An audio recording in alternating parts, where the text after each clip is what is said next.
নমস্কার বন্ধুরা, আমি শুভঙ্কর নিয়ে এসেছি তোমাদের জন্য একটি নতুন চ্যালেঞ্জ দ্য টাইম আর্টস।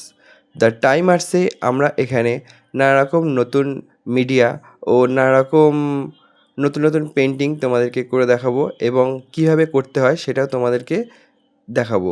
তোমরা এখানে শিখতে পারবে, জানতে পারবে নানা রকম এক্সপেরিমেন্টমূলক কাজের সম্বন্ধে। যদি তোমরা আমাদের চ্যানেলটিকে দেখতে চাও তো সাবস্ক্রাইব করে রাখো। আর বেশি কথা না বাড়িয়ে চলো বন্ধুরা শুরু করা যাক আজকের আমাদের পেন্টিং। আজকে আমরা করতে চলেছি একটি চারকোলের ওপর পেন্টিং, যেটি হচ্ছে মা কালীর ওপরে। মা কালীকে নিয়ে একটি নতুন ধরনের এক্সপেরিমেন্টমূলক ছবি আমরা করতে চলেছি। এখানে আমরা পুরোপুরি ছবিটাকে মা কালীর ফেসটা ফুল না দেখিয়ে হাফ ফেস দেখিয়ে তার সাইডে মা কালীর যে দা রয়েছে সেটিকে দেখিয়ে ছবিটা করেছি। বন্ধুরা, কেমন লাগছে আমাদের ছবিটা? যদি ভালো লেগে থাকে তাহলে পুরো ভিডিওটা বিনা স্কিপ করে দেখতে থাকো। বন্ধুরা, এই ভিডিওটিতে তোমরা দেখতে পাচ্ছ যে এখানে আমি ছবিটার উপরে অনেক হাত দিচ্ছি কিন্তু চারকোল উঠছে না। যদি তোমরা বাড়িতে চারকোলের কাজ করতে চাও তখন যদি হাত দাও চারকোলের উপর তখন কিন্তু উঠে যায়। যদি তোমরা চাও যে চারকোলের কাজ তোমাদের হাতে লেগে না উঠে যায়, নষ্ট না হয়ে যায় ছবিটি, তার জন্য কীভাবে সংরক্ষণ করবে সেটাও আমরা এই ভিডিওতে দেখিয়ে থাকবো। তো ভালো করে আমাদের ভিডিওটা দেখতে থাকো আর স্কিপ করো না। স্কিপ করলে তোমরা হয়তো অনেক ইনফরমেশান এখানে নাও পেতে পারো।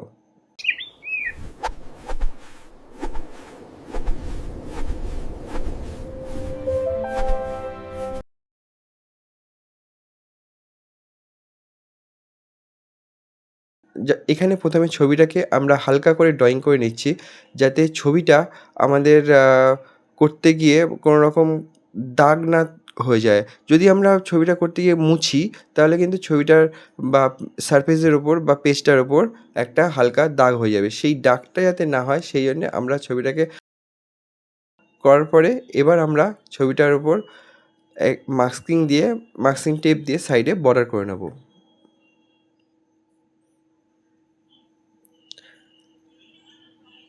খুব সাবধানের সাথে মাস্কিং টেপটা দিয়ে বর্ডার করবে যাতে মাস্কিং টেপটা তেড়ে বেঁকে না যায়। আমার এখানে যদিও একটু বেঁকে গেছে তো ঠিক আছে, সেটা চলে যাবে। আমার মেনলি পেন্টিংটা করা নিয়ে কথা।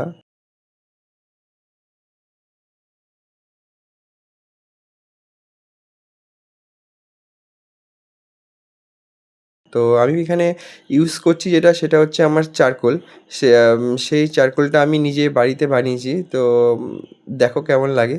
ঠিক আছে বন্ধুরা, এটা একটা নতুন এক্সপেরিমেন্ট আমার, যে বাড়িতে চারকোল তৈরি করে সেটার উপরে কাজ করা। যদি তোমরা চাও যে বাড়িতে চারকোল তৈরি করবে সেটা আমাকে অবশ্যই কমেন্টের মাধ্যমে জানাও, তাহলে আমি তোমাদের জন্য চারকোল তৈরি করার একটা ভিডিও নিয়ে আসবো। চারকোলটাকে একটু মাথার দিকটা সুচালো করার জন্যে আমি এখানে কী করলাম, সিরিজ কাগজের ওপরে হালকা করে ঘষে নিলাম, চারকোলের গুঁড়োটা করে নিলাম। এই গুঁড়োটাও আমরা পরবর্তীকালে পেন্টিংটা করার সময় ইউজ করতে পারি। ঠিক আছে, তবে এখানে মনে হচ্ছে আমার চারকোলটা ঠিক আছে, ভালো হয়েছে, কিন্তু চারকোলটা বেশি সফট হয়ে গেছে। তো এতটাও সফট আমার দরকার ছিল না, যাতে ছবিটাতে ডেপথ ক্রিয়েট করতে একটু প্রবলেম হতে পারে। তো তোমরা চেষ্টা করবে এতটাও সফট না করে একটু হার্ড করার চারকোলটা, তাহলে তোমাদের ছবিটা করতে গিয়ে সুবিধা হবে। ছবিটা করার সময় আমি দেখতে পাচ্ছ যে প্রথমে আমি লাইনের উপর জোর দিচ্ছি। প্রথমে আমি লাইন ড্রয়িং তো করে নিয়েছি পেন্সিল দিয়ে হালকা করে। তো এবার সেই হালকা পেন্সিল ড্রয়িংটাকে আরেকটু ডিটেল করেছি পেন্সিল দিয়ে, এবং পরবর্তীকালে এখন যখন চারকোল চাপাচ্ছি তখন দেখতে পাচ্ছ যে চারকোলটা আমি কিন্তু একটুখানি লাইন ড্রয়িংয়ের উপর দিয়ে চালাচ্ছি, লাইন বেস কাজ করছি। আমরা সবসময় ড্রয়িং বেস কাজ করে থাকি, কারণ হচ্ছে যে কোনো মিডিয়ার ক্ষেত্রে ড্রয়িংটাই মেন। ড্রয়িংটা তুমি যদি ভালো করে করতে পারো তোমার কালার আজ নয় কাল ঠিক হয়েই যাবে। কালার সেন্স আস্তে আস্তে চলে আসে, কিন্তু ড্রয়িংটা প্র্যাকটিসের মাধ্যমে আসে। ঠিক আছে বন্ধুরা, তো ড্রয়িংটা তোমাদের কিন্তু অবশ্যই দরকার যে কোনো ছবি করার ক্ষেত্রে। সে তুমি ওয়াটার কালার করো আর প্যাস্টেল কালার করো আর চারকোল কালার করো বা অয়েল কালার করো বা অ্যাক্রিলিক কালার করো এক্সেট্রা, তুমি যে কোনো কালার করে থাকো, তুমি যে কোনো মিডিয়া ইউজ করে থাকো না কেন, তোমার কিন্তু এই ড্রয়িং বেস কাজ করতে হবে, তবেই তুমি শিখতে পারবে। ঠিক আছে, হ্যাঁ, অনেকে আছে যে ডাইরেক্ট ড্রয়িং না করে প্রথমেই আগে তুলি দিয়ে চালিয়ে দিল। চলো এক্সপেরিমেন্ট করতে, করতে একটা ভালো ছবি করবো, ভালো কিছু করবো। ঠিক আছে, সেই এক্সপেরিমেন্টমূলক কাজটা তো অবশ্যই একটা আ স্যালুট করার জায়গা রাখতে হবে। তো উম ওটাকে আমি স্যালুট করার জায়গায় রেখে তোমাদেরকে বলব, ১ম এ যারা বিগিনার রয়েছো তারা অবশ্যই ড্রয়িং বেস কাজ করো। ড্রয়িং বেস কাজটা তোমাদের ড্রয়িংটাকে শেখাবে। ঠিক আছে বন্ধুরা? আর এক্সপেরিমেন্টমূলক কাজটা করবে একটা টাইমের পরে। যখন তোমরা তোমাদের একটা কনফিডেন্স চলে আসবে যে, "না, আমি এটা পারি, আমি এটা পারবো, এটা করবো, এটা করতে হবে। আমি পরবর্তীকালে এটা চাইছি।" মানে তুমি একটা দাগ দিচ্ছ না? পরবর্তীকালে তুমি ওই লাইনটা টানলে কী হবে সেটা তুমি আগে থেকেই জানো। তবেই তুমি এক্সপেরিমেন্টমূলক কাজ শুরু করো। ১ম এই আমরা যদি এক্সপেরিমেন্টমূলক কাজ করি তো আমাদের হাতে ড্রয়িংটা আসবে না। আমি চাই ১ম এ ড্রয়িংটাকে ক্লিয়ার করো, ড্রয়িংটা ভালো করে করো। তারপরে তুমি তোমার এক্সপেরিমেন্টমূলক কাজ শুরু করো। ঠিক আছে? বন্ধুরা, কাজ করতে, করতে একটা জিনিস দেখতে পেলাম যে আমার ছবিটার মধ্যে যে সফট চারকোল ইউজ করেছি যেহেতু, সেজন্য এখানে আমি একটা যেই ফু দিলাম তো এখানে ছবিটার থেকে চারকোলগুলো সরে গেল। তো তোমাদেরও এটা হতে পারে, সেই জন্য আমি প্রথম থেকেই বলছিলাম যে তোমরা সবসময় চেষ্টা করবে একটা একটু হার্ড চারকোল ইউজ করার আর ভালো একটা সারফেস ইউজ করার, যাতে কাজ করতে, করতে আমরা যখন ঘষবো বা কিছু মা ভুলভ্রান্তি হলে যদি ইরেজও করি, তাহলে যেটা যাতে সারফেসটা বা পেজটা নষ্ট না হয়ে যায় বা কোনো রকম ড্যামেজ না হয়। ঠিক আছে বন্ধুরা?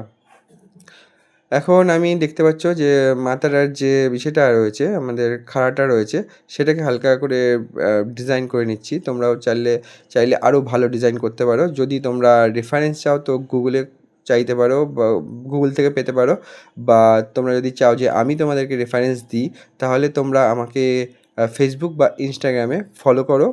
আর আমাদের ইনস্টাগ্রামে নাম আছে দ্য টাইম আর্টস নামে একটি প্রোফাইল রয়েছে।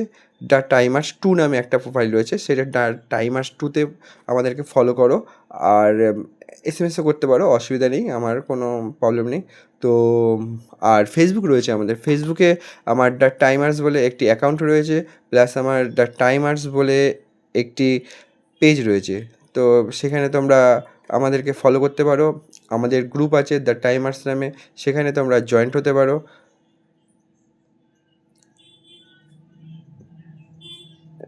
এবং আমাদের এই সোশ্যাল মিডিয়ার মাধ্যমে তোমরা আমাদের সাথে কন্ট্যাক্ট রাখতে পারো। ঠিক আছে? অবশ্যই আমি খুব তাড়াতাড়ি আমার হোয়াটসঅ্যাপ নাম্বারও দিয়ে দেবো এখানে। তোমরা চাইলে সেখানেও আমাকে হোয়াটসঅ্যাপ করেও ডিএম করতে পারো। ঠিক আছে? আর আমাদের হোয়াটসঅ্যাপেও দ্য টাইমার্স নামে একটি চ্যানেল রয়েছে। আমরা চাই সমস্ত আর্টিস্টদেরকে একটি প্ল্যাটফর্মে নিয়ে আসতে। আর তোমরা এখানে যারা ড্রয়িং করো, যারা আর্টিস্ট রয়েছো, তারা অবশ্যই আমাকে জানাও যে আমার কাজটার মধ্যে কী ভুল রয়েছে, কী ঠিক হয়েছে, কী ভালো লাগলো তোমাদের। যদি কিছু ভুল হয়ে থাকে সেটাও জানাও, তাহলে আমার কাজ ইমপ্রুভ হবে। আর যদি আমার কাজটা ভালো লেগে থাকে তাহলে সেটাও জানাও, তাহলে আমরা মোটিভেশন পাবো। আর তোমাদের আরও কিছু নতুন দেখানোর জন্যে আমি আরও নতুন, নতুন ভালো এক্সপেরিমেন্ট করে ভালো কাজ নিয়ে আসবো। বন্ধুরা, আমি কথায়, কথায় আরেকটা জিনিস বলতে ভুলে গেলাম যে আমার সফট চারকোলটা দিয়ে আমি তো কাজ করছিলাম, কিন্তু এর সাথে, সাথে আমি একটা আম চারকোল সফট চারকোল পেন্সিল এটাও। তো এইটা ইউজ করছি। এটাতে আমার ডেপথটা একটু বাড়িয়ে দিচ্ছে। যেহেতু আমার চারকোলটা খুবই আ সফট ছিল, যার জন্যে আমার ফু দেওয়াতে অনেকটা হালকা হয়ে গেছে। বা আমি যখন একটুখানি ব্রাশিং করলাম উপর দিয়ে, আ ব্রাশিং করার জন্য একটা কথা বলে রাখি, ব্রাশিং করার জন্য তোমরা মেকআপের ব্রাশ বা আমাদের যে কোনো নর্মাল ব্রাশও ইউজ করতে পারো। মেকআপের ব্রাশ যেটি হয়, তো সেটা আরও বেশি সফট থাকে, তো সেটা আরও বেশি ভালো হয়। তো সেটা ইউজ করতে পারো। আর যদি না হয় তো এমনি নর্মাল ব্রাশ ইউজ করতে পারো। তোমার রাউন্ড ব্রাশ বা ফ্ল্যাট ব্রাশ যেটা খুশি ইউজ করতে পারো।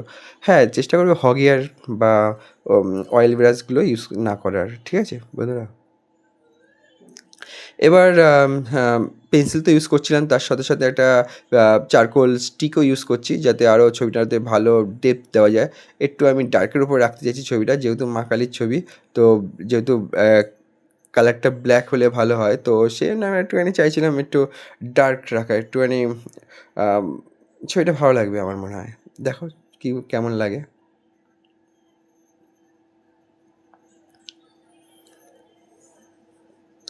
এবার আস্তে আস্তে লাইট অ্যান্ড শ্যাডোটাকে আমরা লাইন বেস কাজ করার পরে লাইট অ্যান্ড শ্যাডোটাকে ধরার চেষ্টা করছি আস্তে আস্তে। এবার লাইট অ্যান্ড শ্যাডোর দিকে আমরা যাচ্ছি, দেখি কেমন হয়। স্কিপ না করে ভিডিওটা দেখার চেষ্টা করো, যাতে ভিডিওটার ভেতরে যে ইনফরমেশনগুলো দিচ্ছি সেগুলো যাতে তোমরা মিস না করে যাও।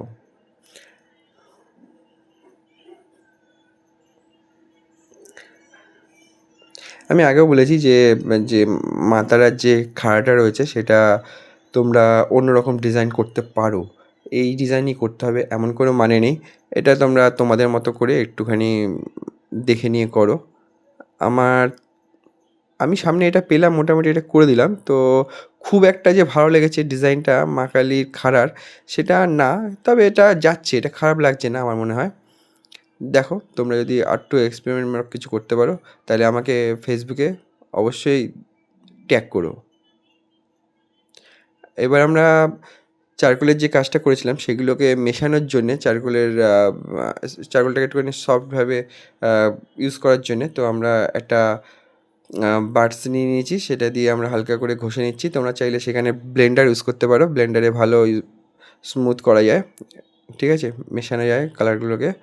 আর তোমরা টিস্যু পেপারও ইউজ করতে পারো, tissue paper is the best option ব্লেন্ডারের জন্যে। খুব ভালো মেশানো যায় রঙগুলোকে, বা যে কোনো রঙ বা তোমার প্যাস্টেল কালার বা চারকোল কালার খুব ভালো মেশানো যায় ব্লেন্ডারে বা টিস্যু পেপারে। তো তোমরা এই বাডস বা ওই টিস্যু পেপার বা ব্লেন্ডার ইউজ করতে পারো।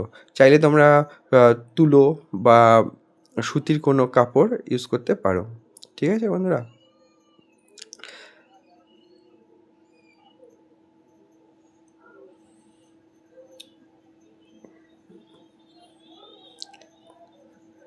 এবার এখানে আমরা হালকা করে লাইট অ্যান্ড শ্যাডোটা দেওয়ার পরে ব্লেন্ডার বা তোমার আমাদের যে ব্রাশটা রয়েছে সেটা দিয়ে হালকা করে স্কিন কালারটা করার চেষ্টা করছি। স্কিন কালারটা হয়ে গেলে পরে আমরা এটার উপরে ইরেজ করব। তার আগে আমি একটা কাজ করলাম যেটা তোমাদের বলছিলাম, সেটা হচ্ছে সুতির কাপড় দিয়ে হালকা করে ঘষে নিলাম যাতে কালারটা একটু বেশি স্মুথ হয়।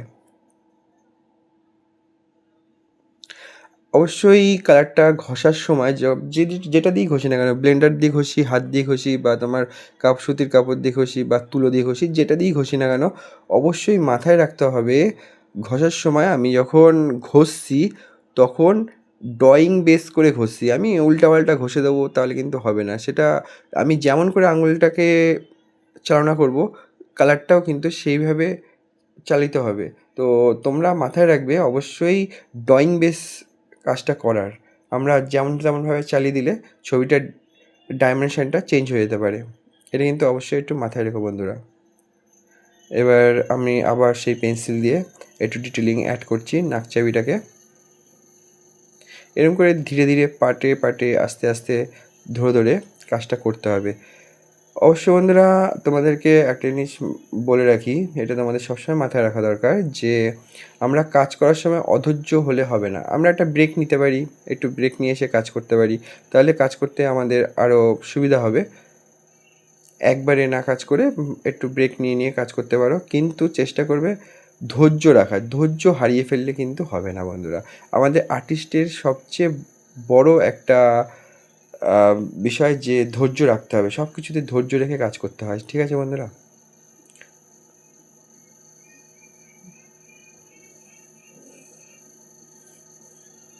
আমি এবার সুতির ন্যাকড়া দিয়ে জায়গাটা ঘষে একটুখানি স্মুথ করে দিলাম। এবার লাস্ট ফিনিশিং দিয়ে দিচ্ছি। অ্যাকচুয়ালি লাস্ট না, লাস্ট বলে কিছু হয় না পেন্টিংয়ে তুমি যখন খুশি আমার পুরনো পেন্টিংয়ে আমি যখন খুশি কাজ শুরু করে দিতে পারি। আমার মনে হচ্ছে আজকে যে না, পেন্টিংটা আমার এখানে শেষ করা ঠিক হয়নি, আর একটু কাজ করলে ভালো হতো। তো এরকমও হয়েছে, আমি অনেক সময় পুরনো পেন্টিংয়ের উপর কাজ করেছি। আবার এরপরে আমি যেটা হাইলাইট দেওয়ার জন্য ইউজ করি ছবিটাতে, তো সেটা হচ্ছে এখানে আমি একটা ইরেজার পেন নিয়েছি, তো সেটা দিয়ে আমি হাইলাইট দেওয়ার চেষ্টা করি। তোমরা চাইলে এমনি নর্মাল যে ইরেজার আছে, একটু নতুন হলে ভালো হয়, কোন থাকে, যে চারকোনা ইরেজারের যে কোন থাকে সেই কোনটাকে ইউজ করে তোমরা ইরেজ করতে পারো, ঠিক আছে বন্ধুরা। এবং এখন তো ক্লে ইরেজার বা অনেক কিছুই পাওয়া গেছে, বেরিয়ে গেছে, তো সেগুলো ইউজ করতে পারো, যেটা তোমাদের সুবিধা সেটা করো। হ্যাঁ, তোমাদের যেটা বলছিলাম সেটা হচ্ছে পুরো পেন্টিংটা করার পরে আমি এখানে একটা ফেভিকল স্প্রে করেছি। একটা কাঁচের বাটিতে ফেভিকল বা যে কোনো কিছুতে ফেভিকল গুলে নিয়েছি। গুলে নিয়ে পাতলা একটা লিকুইড তৈরি করে তার উপরে ফেভিকলটাকে হালকা করে স্প্রে করে দিয়েছি। একবারের জায়গায় 2 বার 3 বার তোমরা ফেভিকল স্প্রে করতে পারো। ছবিটা তাহলে লংজিভিটি বেড়ে যাবে। আর ছবিটা চারকোলে সাধারণত হাত দিলেই উঠে যায় হাতে। এটার উপরে তোমরা সে টিস্যু পেপার বা তোমার সেলোপিন পেপার আটকে দিতে পারো, তাহলেও তাহলেও ভালো হবে। কিন্তু এটা যদি ফেভিকল স্প্রে করো সেটাতেও ভালো হবে। ওয়াটারপ্রুফ করার জন্য তোমরা একটা সেলোপিন পেপার আটকাতে পারো। দেখছো বন্ধুরা, এবার যখন আমি এর ছবিটার উপরে হাত দিচ্ছি শুকিয়ে যাওয়ার পরে, তখন কিন্তু ছবিটা থেকে কোনো রকম রং বা কোনো রকম চারকোল উঠে আসছে না। এবার আমি মাস্কিং টেপটা ছড়িয়ে নেবো ছবিটার উপর থেকে, তাহলে আমার ছবিটা দেখি কেমন হয়। হ্যাঁ, অবশ্যই বন্ধুরা মাথায় রাখবে, এই যে মাস্কিং টেপটা আমি দিয়েছিলাম এটা কিন্তু খুব সাহায্যে তুলবে। সাবধানতা অবলম্বন করে তুলবে। যদি তোমরা একটু এদিক ওদিক হয়ে যায় তবে কিন্তু ছবিটা নষ্ট হয়ে যেতে পারে বন্ধুরা। তো খুব সাবধানের সাথে এটাকে সরাবে, মানে চারকোল এসে তোমার মাস্কিং টেপটাকে খুব সাবধানের সহযোগিতায় সরাবে। ঠিক আছে বন্ধুরা? সবসময় চেষ্টা করবে ছবিটা যেদিকে আছে তার অপোজিট সাইডে বাইরের দিক থেকে মাস্কিং টেপটাকে টানবে। ঠিক আছে? ব্যাস বন্ধুরা, ছবিটা মোটামুটি আমার প্রায় কমপ্লিট হয়ে এসছে। মাস্কিং টেপটা এবার লাস্ট মাস্কিং টেপটা ছড়িয়ে নেব। পাটে আমি চাপিয়েছিলাম, তোমরা পাটে চাপাবে, এরকম করে সরিয়ে নেবে।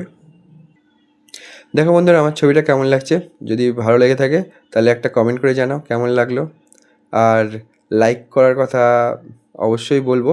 যদি ভালো লেগে থাকে তাহলে একটু লাইক করো, আমাদের মোটিভেশন বাড়বে।